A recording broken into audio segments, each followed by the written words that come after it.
How many times have you sat down to start a client project and thought, oh, I'll just pop over to Instagram or Pinterest for a second to see some inspiration and get those creative juices flowing? Then in 5 minutes flat, you go from being totally stoked about winning that new client and being paid to do something you love to convincing yourself that you have absolutely zero decent ideas and everything you create looks like crap when you hold it up to all the unbelievable talent that is out there. If you've ever felt paralyzed by comparison, you're not alone. Those uber successful designers whose portfolio you love to low-key stalk, believe it or not, they felt it too. You'll never truly put an end to comparison because, hello, you have eyes. But in today's video, I'm sharing a few of my favorite mindset shifts and action steps that you can take to make sure that comparison doesn't get in the way of you confidently working towards your goals as a web designer. Tip number 1 for dealing with comparison as a designer: get on board with being different. When we are constantly holding up other designers' work and businesses for inspiration, there is no way we aren't going to feel self-conscious from time to time. That's because when you see something you admire, it's pretty hard to unsee it. Then anything you create or achieve, even if it's your best work yet, is simply not gonna look like that thing that you can't unsee. It will be different, and when you are already your own worst critic, it's easy to believe that different equals bad.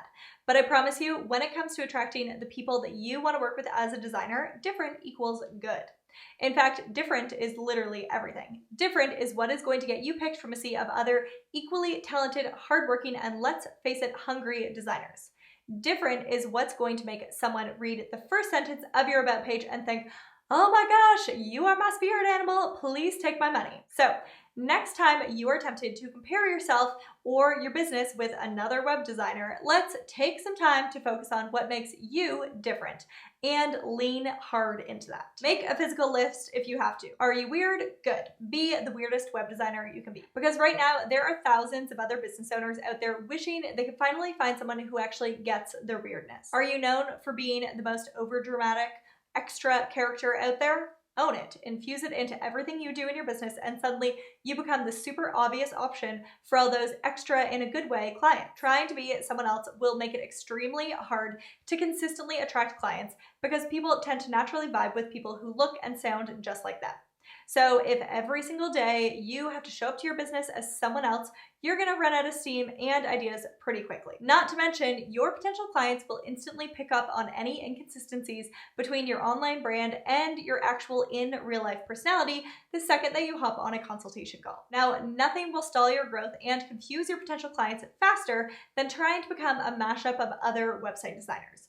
Be you. And if you can't think of a single thing that makes you different, ask your closest friends and family to help you with brainstorming that. It could actually be really fun. Okay, so we just talked about how being different is everything, but there's one area of business where I'm going to go ahead and suggest that you be totally cliche. And that is to pick a week or even a month where you do a full-blown social media cleanse, which, you guessed it, is tip number 2.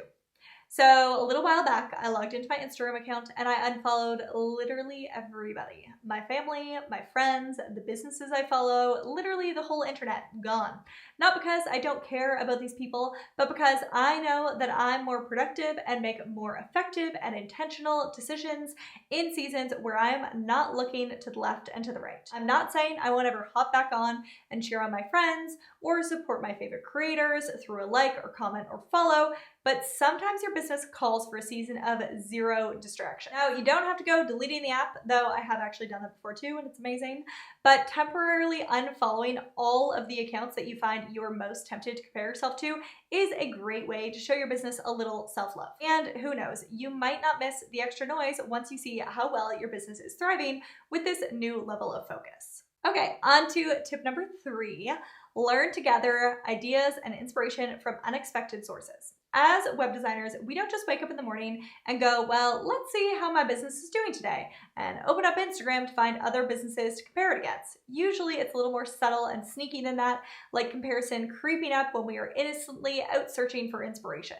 Maybe we just landed a new client and we need fresh ideas for their homepage, or maybe we decide our portfolio needs a little facelift and so we pop over to Pinterest, see all the creative ways other website designers have come up with to showcase their work. Now, our intention here is good, but when we get there, all we can see is how much all these other web designers are killing it, and we secretly wonder if we will ever measure up. So if this happens to you, then I'm hopeful this video will be your wake-up call that you need to recognize these patterns and be intentional about forming new ones.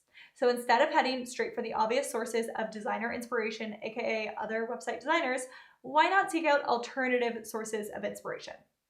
People, places, and things that have nothing to do with website design, and therefore no direct comparison can be drawn. The easiest place to start once your social media cleanse from tip number 2 is over, of course, is to follow accounts that are not web design related, but are still in a visually driven niche. Think custom cookie decorators, stationery makers, travel bloggers, fashion influencers, painters, brand photographers, interior designers, macrame weavers, whatever they do in their business. Find examples of their work that speaks to you or you think would speak to your ideal person, and find a way to translate that concept into your own unique website design. If you need some help thinking outside the box when it comes to where to go for inspiration, I share my 6 favorite unexpected ways to find inspiration as a web designer in this post right here as well. So be sure to check that out too.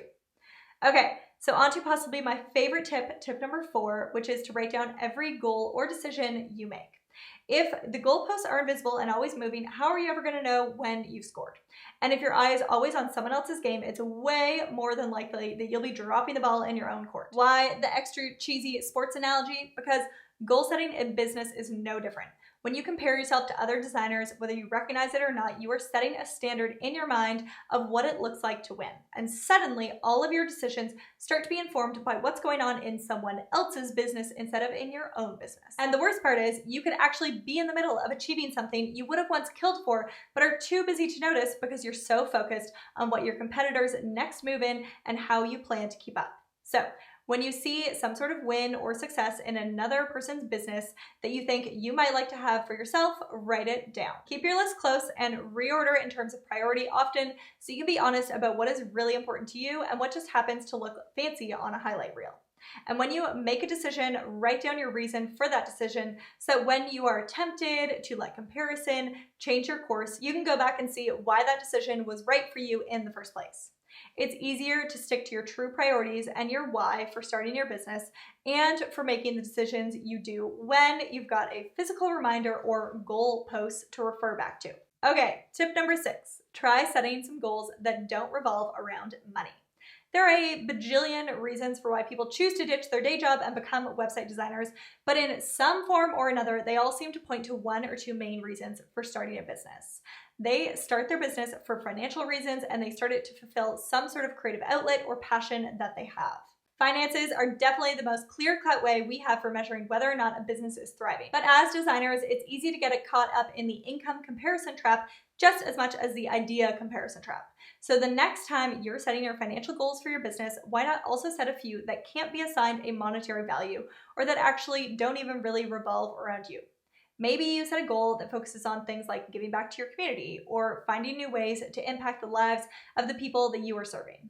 Tracking these goals and their outcomes will be so much more fulfilling and motivational than trying to keep tabs on what everybody else is up to. Speaking of everybody else, my next tip, if you do feel the need to compare, is to choose healthy references for comparison. Rather than just try to stop all comparison cold turkey, which is honestly a little unrealistic because it's just part of human nature, why not set yourself some boundaries for how you will use comparison as a healthy tool in your business? Ideally, you'd set a boundary that the only comparison you care about is comparing yourself to where you were 6 months ago.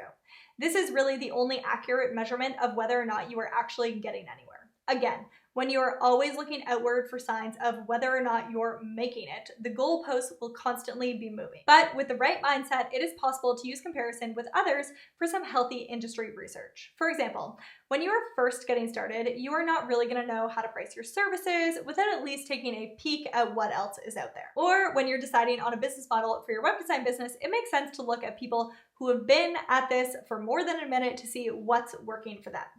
But if someone is clearly stages ahead of you, they are not a healthy reference for comparison for where you're at right now. Admire them for a moment, send them a virtual high five, and then put them over there in the people to learn from pile.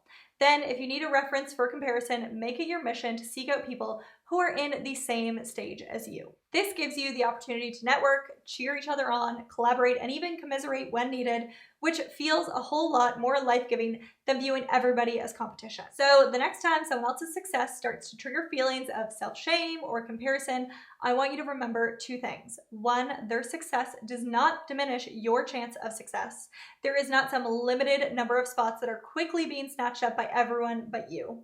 There are enough seats at the table. You just have to bring your own chair. And two, unless you happen to be this person's in real life business bestie and therefore a person they bare their soul to, you are really only seeing their proudest moments. You aren't seeing the disappointments, the tough calls, the mistakes, the do-overs, and the days of doubt that any of this is possible for them.